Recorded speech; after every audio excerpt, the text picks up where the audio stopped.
Up high, the wind howls through a cluster of trees.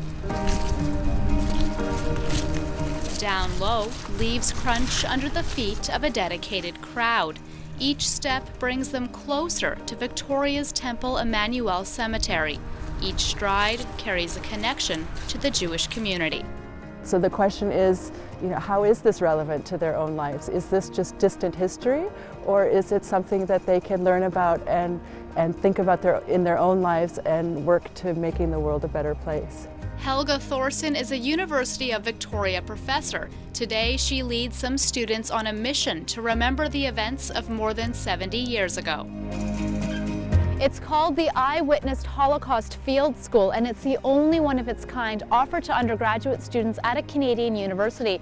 And its main purpose is to study how the Holocaust is memorialized in Central Europe. This subject is something that is well documented within the Jewish community. However, outside of the Jewish community, it's something that's slowly slipping away. This group of students spent 3 weeks in Europe last May. They visited museums and historical sites in Poland, Germany, and Austria.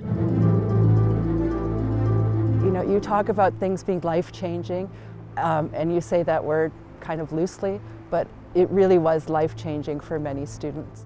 Before I went on the trip, I was given very limited scope.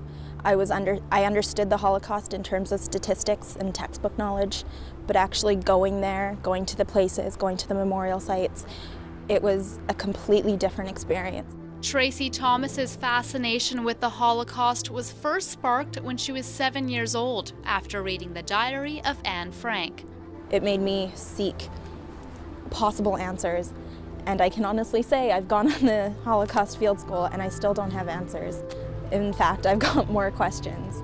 Today, they stumbled upon a grave from a Holocaust survivor buried here, a woman who spent time in the concentration camp Ravensbrück. The class visited that memorial site.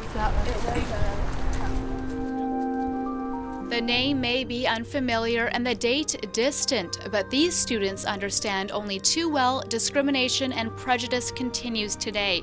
In early January, 5 Jewish gravestones were defaced here in Victoria. What happened here at the cemetery, that affects me. This is my community. And to see something happen, to see anti-Semitism right in front of me, it's not past, it's present. This May, roughly 15 new students will be making the 3-week trip to Europe to carry on that connection with the history and the memory of the Holocaust. In Victoria, I'm Muranetz for The Daily.